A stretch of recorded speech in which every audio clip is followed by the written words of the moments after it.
Hi friends வணக்கம். Welcome to trending சமையல். Friends இன்னைக்கு வீடியோவில் டெய்லி லைஃப்பில் நமக்கு தேவைப்படக்கூடிய நிறைய யூஸ்ஃபுல்லான டிப்ஸ் வந்து ஷேர் பண்ணியிருக்கேன். ஒரு டிப்ஸும் கண்டிப்பாக உங்களுக்கு ரொம்பவே யூஸ்ஃபுல்லாக இருக்கும்னு நினைக்கிறேன்.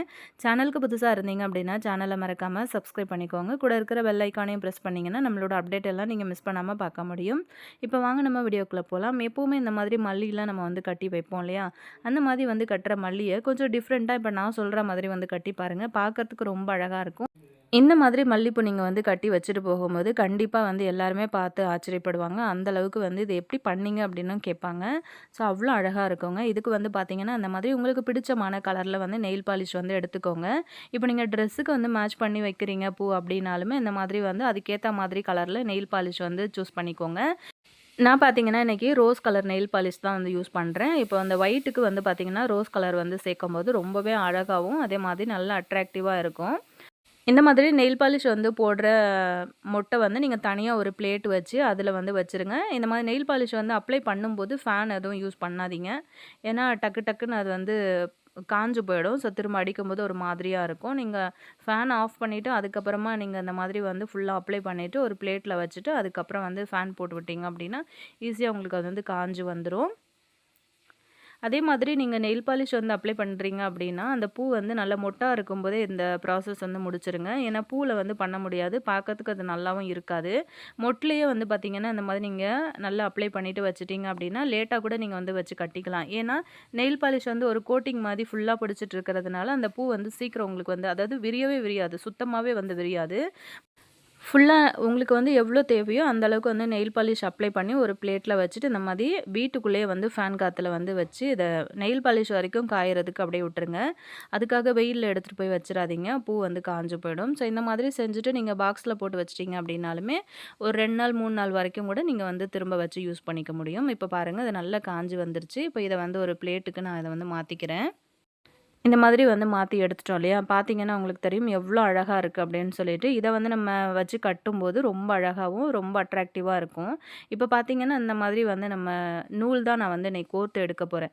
இந்த மாதிரி வந்து நம்ம நூல் போட்டு கட்டுனோம் அப்படின்னா, அது வந்து மொட்டோட காம்பு வந்து ரொம்ப சின்னதா இருக்கிறதுனால, அது வந்து கட்டும்போது நிக்கல. நெறைய வந்து ஒரு சில மொட்டுக்கள் வந்து கீழ கொட்ட ஆரம்பிச்சுருச்சு. ஸோ, அதனால நான் இந்த மாதிரி நூல் வந்து அப்படியே ஊசியில வந்து கோர்த்துக்கிட்டேன். இப்ப அதுக்கு வந்து ஒரு வெங்காயம் வந்து எடுத்து வச்சிருக்கேன். அதுக்கப்புறம் பார்த்தீங்கன்னா, இந்த ரோஜா பூவோட காம்பு இருக்குல்ல, அது ஒரு சின்ன பீஸ் உடைச்சு ஃபர்ஸ்ட்டு இத வந்து இப்டி நூல்ல வந்து கோர்த்து விட்டுறலாம். எதுக்காக இது நம்ம பண்றோம் அப்படின்னு பார்த்தீங்கன்னா, நம்ம வந்து மல்லி வந்து கோர்க்கிறதுனால, நமக்கு கீழ வந்து அது பிஞ்சு வராம இருக்கும். ஸோ நல்லா டைட்டா இறுக்கமா இருக்கும். ஸோ அதனால நான் அந்த மாதிரி வந்து சேர்த்துருக்கேன். இப்ப வந்து உங்களுக்கு பிடிச்ச மாதிரி இந்த மாதிரி வந்து கோர்த்துக்கோங்க. நீங்க மாலை மாரி கோர்க்குறீங்க அப்படின்னாலுமே நல்லா சுத்தி சுத்தி வந்து வச்சு கோர்த்துக்கோங்க. இல்ல ஒரே லைன்ல வந்து நீங்க இப்போ நம்ம நார்மலா பூ கட்டுவோம் இல்லையா? அந்த மாரி ஒரே லைனா வந்து டபுள் டபுளா வந்து வச்சு மேல மேல கோர்த்துட்டு வந்தாலும் ஓகே தான். நான் இன்னைக்கு ஒரு மாலையோட ஷேப் வரா மாதிரி சுத்தி சுத்தி வந்து கோர்க்கிறேன். ஒரு 4 பூ கோர்த்ததுக்கு அப்புறமா இந்த மாதிரி வந்து ஒரு நம்ம வந்து நெயில் பாலிஷ் அப்ளை பண்ண மொட்டு வந்து வச்சு விட்டுடலாம். அதுக்கப்புறம் அந்த மாதிரி சுத்தி சுத்தி 4 மொட்டு இல்ல 3 மொட்டு கோர்த்துட்டு திரும்ப நெயில் பாலிஷ் அப்ளை பண்ண மொட்டு வந்து வச்சு அப்படியே கோர்த்துருங்க. அப்படியே அந்த பூவ கூட நீங்க சுத்தி, சுத்தி வந்து வச்சு கோர்த்து எடுத்துக்கோங்க. அப்பதான் வந்து எல்லா பக்கமும் ஒரே ஈவனா இருக்கிற மாதிரி இருக்கும். நூல் வந்து நீங்க யூஸ் பண்ணி கட்டுறீங்க அப்படின்னாலுமே உங்களோட இஷ்டம் தான். நீங்க வந்து அது யூஸ் பண்ணி கூட கட்டிக்கலாம். நான் ஃபர்ஸ்ட்டு கட்டி பார்த்தேன். ரொம்ப சின்னதா இருக்கிறதுனால அரும்பு ஒரு சில மொட்டுக்கள் மட்டும் அப்படியே கழண்டு விழ ஆரம்பிச்சிருச்சு. ஸோ, அதனால நான் இந்த மாதிரி வந்து கோர்த்து எடுத்துக்கிட்டேன். கொஞ்சம் பூ மட்டும் வச்சு இப்படி கோர்த்ததுக்கு அப்புறமா நான் எடுத்து காட்டுறேன் பாருங்க. எவ்வளோ அழகா வந்து வந்திருக்கு அப்படின்னு சொல்லிட்டு. இதே மாதிரியே வந்து மீதமுள்ள பூக்களையும் நம்ம வந்து கோர்த்து எடுத்துக்கலாம். எவ்வளோ லென்த்துக்கு வேணும்னாலும் நீங்க வந்து கோர்த்து எடுத்துக்கலாம். ஒண்ணும் ஆகாது. உங்களுக்கு பார்க்கறதுக்கு ரொம்ப அழகா இருக்கும்.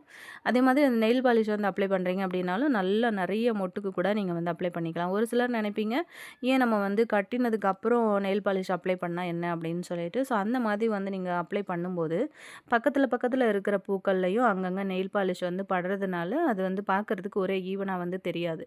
ஒரு மாதிரி அதோட லுக்கே வந்து வேற மாதிரி இருக்கும். அதே நீங்க இந்த மாதிரி வந்து முன்னாடியே ப்ரிப்பேர் பண்ணி வச்சுட்டு, அதுக்கப்புறம் நீங்க கோர்க்கும்போது பார்க்கறதுக்கே ரொம்ப அழகா இருக்கும்.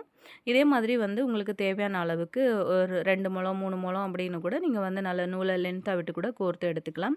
இப்போ ஃபைனலா ஃபுல்லா எல்லாத்தையும் கோர்த்து முடிச்சதுக்கு அப்புறமா நான் கொஞ்சம் மட்டும் அப்படியே நிறுத்தி வச்சுக்கிட்டேன்.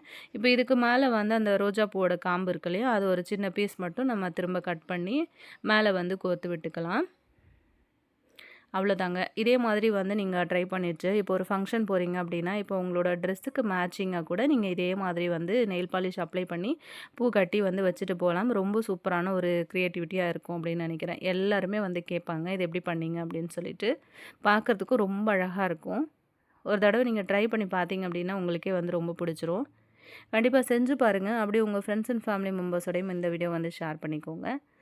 கண்டிப்பா அவங்களுக்குமே ரொம்ப பிடிக்கும் அப்படின்னு நினைக்கிறேன். ரொம்ப யூஸ்ஃபுல்லாவும் இருக்கும். இந்த ஐடியா பிடிச்சிருந்ததுன்னா, இந்த வீடியோக்கு ஒரு லைக் குடுத்துருங்க. இத வந்து நம்ம தல அப்படியே பின்னி போட்டு அப்படியே வைக்கிறத விட, நம்ம அப்படியே லூஸ் ஹேர் விட்டுட்டு, அதாவது நடுவுல ஒரு கிளிப்பு போட்டுட்டு, அதுக்கப்புறம் அது மேல வந்து சுத்தி வைக்கும்போது, பார்க்கறதுக்கே ரொம்ப அழகா இருக்கும். ஸோ அந்த கிளிப்பிங்ஸும் வந்து ஆட் பண்ணியிருக்கேன். ஸ்கிப் பண்ணாம பாருங்க. இந்த மாதிரி கூட வந்து வைக்கலாம். ரொம்பவே அழகா இருக்கும் பார்க்கறதுக்கு. நடுவுல வந்து ஒரு பின் போட்டுட்டு, அதுக்கப்புறம் அந்த பூவ வந்து இப்படி மேல் பக்கமா வந்து வச்சீங்க அப்படின்னாலும் அழகா இருக்கும்.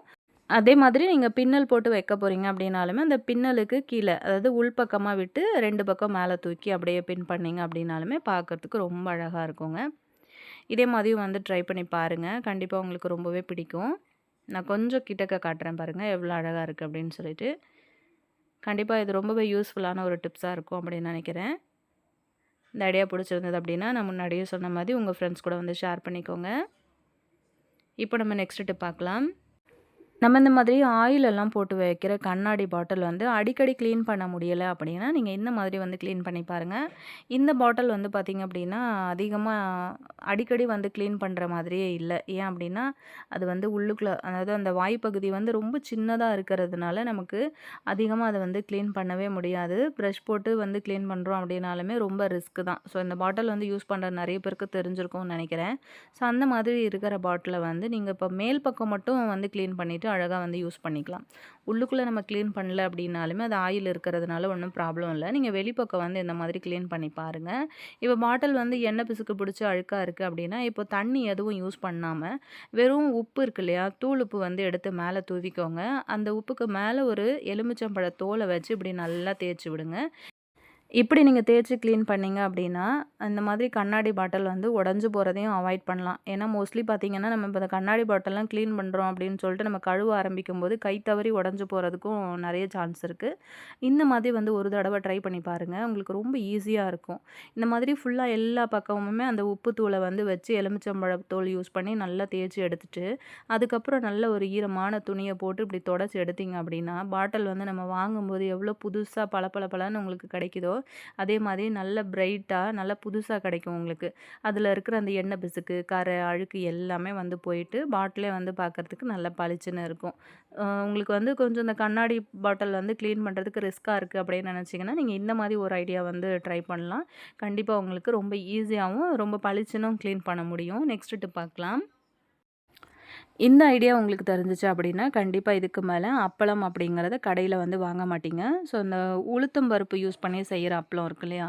அது வந்து நம்ம எப்படி வீட்ல ஈஸியா பண்றதுன்னு சொல்லிட்டு பார்க்கலாம். நல்ல உபரி தரக்கூடிய உளுத்தம் பருப்பு 1 டம்ளர் அளவுக்கு நான் வந்து எடுத்திருக்கேன். உங்களுக்கு தேவையான அளவுக்கு நீங்க வந்து எடுத்துக்கோங்க. இந்த மாதிரி வந்து எடுத்துக்கிட்டு, அத வந்து நல்ல ஒரு மிக்ஸி ஜார்ல வந்து சேர்த்து நல்லா பொடியா, நல்ல நைஸான பவுடரா அரைச்சுக்கோங்க. இந்த மிக்ஸி வந்து நீங்க யூஸ் பண்ணும்போது, சுத்தமா வந்து ஈரமே இருக்கக்கூடாது. நல்லா ட்ரையா இருக்கிற மாரி பார்த்துக்கோங்க. இத வந்து இப்போ கப்ல சேர்த்துட்டு, நான் இத வந்து நல்லா அரைச்சு எடுத்துட்டு வந்துர்றேன். முடிஞ்ச வரைக்குமே நல்ல நைஸான பவுடரா அரைச்சு எடுத்துக்கோங்க. இப்ப பாருங்க, நான் இப்போ ஒரே பேட்ச்ல வந்து அரைச்சுட்டு வந்துட்டேன். ஏன்னா, ஒரு சின்ன குட்டி டம்ளர்ல நான் வந்து அளவு எடுத்ததுனால, ஸோ எனக்கு வந்து போதுமான அளவா இருந்தது. நல்லா வந்து நைஸா அரைச்சு எடுத்துட்டு வந்துட்டேன். எப்படி தான் நம்ம வந்து நைஸா அரைச்சு எடுத்திருந்தாலுமே, ஒரு தடவ வந்து சலிச்சுட்டு யூஸ் பண்றது நல்லது. ஏன் அப்படின்னா, இது வந்து அப்பளத்துக்காக பண்றதுனால மாவு வந்து நல்லா நைஸா இருக்கணும். ஸோ, ஃபர்ஸ்ட்டு நம்ம இந்த மாதிரி சலிச்சு எடுத்துக்கலாம். சலிச்சு எடுத்ததுக்கப்புறம் மேல உங்களுக்கு திப்பி திப்பியா வருது அப்படின்னு நெனச்சீங்கன்னா, அதையும் இன்னொரு தடவ வந்து நீங்க சுத்தி போட்டு அரைச்சு எடுத்துக்கலாம். அப்படி அது கொஞ்சமா இருக்கிற பட்சத்தில உங்களால அது பொடி பண்ண முடியல அப்படின்னு நெனச்சீங்கன்னா, நீங்க இட்லி தோசை வந்து போடுறீங்கல்ல, அந்த நேரத்துக்கு இந்த மாவையும் சேர்த்து போட்டு ஆட்டிக்கலாம்.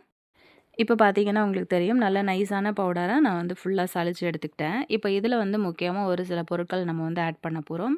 என்ன அப்படின்னு பார்த்தீங்கன்னா, இந்த அப்பளத்துக்கு தேவையான அளவுக்கு உப்பு வந்து சேர்த்துக்கோங்க. கொஞ்சம் லைட்டாவே சேர்த்துக்கோங்க. நெறைய சேர்த்துக்காதீங்க. இது கூட வந்து பெருங்காயத்தூள் வந்து சேர்த்துக்கலாம். அது கூட வந்து ஒரு பிஞ்ச் அளவுக்கு நம்ம இட்லி சோடா தூள் இருக்கு இல்லையா? ஸோ அது வந்து சேர்த்துக்கோங்க. சேர்த்ததுக்கு அப்புறமா நல்லா கை வச்சு இந்த மாதிரி எல்லாமே மாவோட வந்து சேர்ற மாதிரி நல்லா கலந்து விட்டுருங்க. அதுக்கப்புறமா இதில வந்து நல்லெண்ணெய் சேர்த்துக்கலாம். நல்லெண்ணெய் தான் வந்து கண்டிப்பா யூஸ் பண்ணணும். வேற எந்த ஆயிலும் வந்து யூஸ் பண்ணாதீங்க. உளுந்து அப்பளம் அப்படின்னாலுமே நமக்கு வந்து அந்த ஃப்ளேவர் குடுக்குறதே இந்த நல்லெண்ணெயும் நம்ம சேர்க்குற பெருங்காயத்தூளும் தான். இப்போ கொஞ்சமா வந்து ஆயில் சேர்த்துக்கோங்க. ஒரு 1 ஸ்பூன்லேருந்து 2 ஸ்பூன் வரைக்கும் வந்து சேர்த்துக்கிட்டு நல்லா கை வச்சு பெசஞ்சு குடுங்க. மாவு பார்க்கும்போது கொஞ்சமா இருக்கிற மாரி தான் இருக்கும். நம்ம வந்து ஃபைனலா ரெடி பண்ணி அப்பளம் வந்து பண்ணதுக்கப்புறம் பார்த்தீங்கன்னா, நெறைய அப்பளம் நமக்கு வந்து கிடைக்கும்.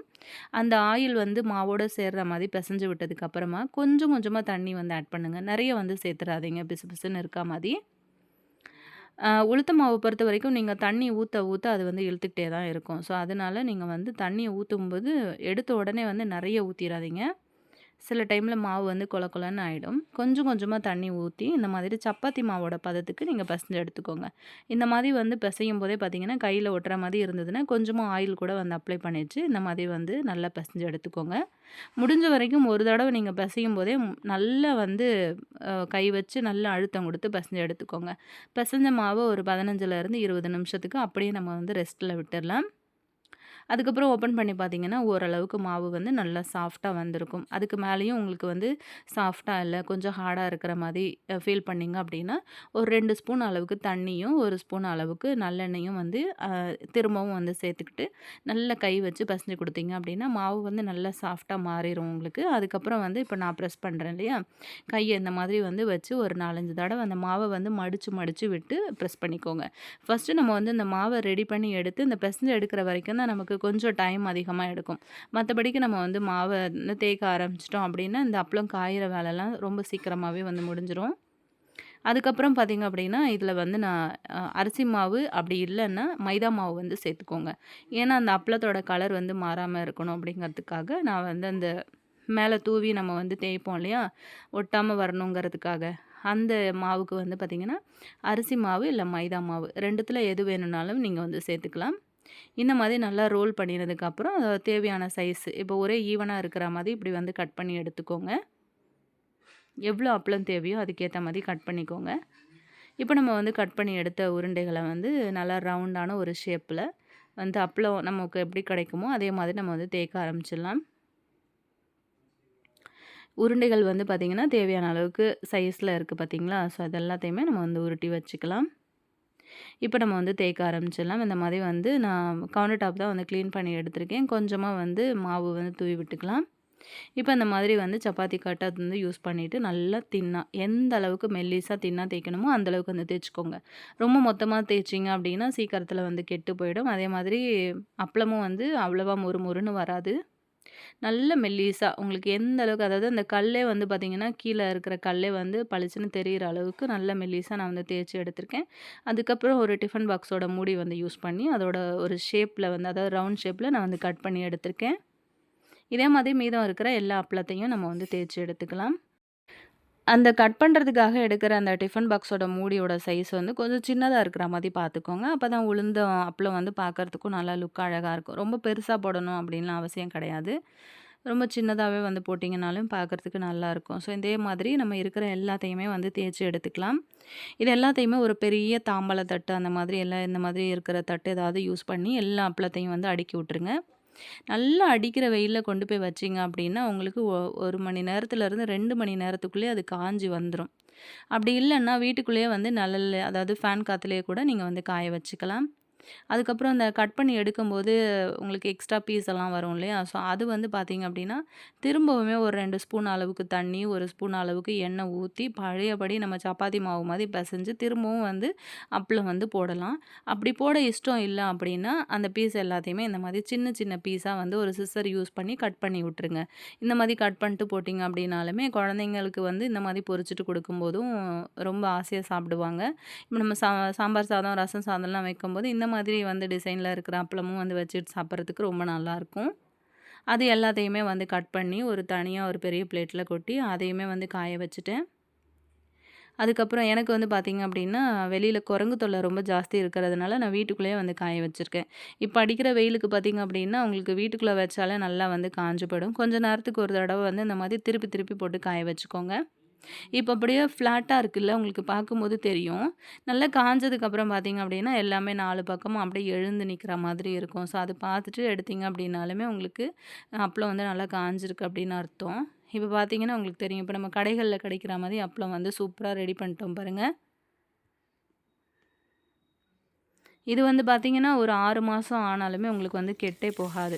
ஸோ, நீங்க வந்து தேவையான அளவுக்கு வந்து ரெடி பண்ணி வச்சுக்கிட்டீங்க அப்படின்னா, ரொம்ப யூஸ்ஃபுல்லா இருக்கும். டக்குனு ஒரு சாம்பார் சாதம், ரச சாதம் வைக்கிறீங்க அப்படின்னாலுமே நம்ம தேவைப்படுற நேரத்தில இந்த மாதிரி அப்பளம்லாம் வந்து பொரிச்சுக்கலாம்.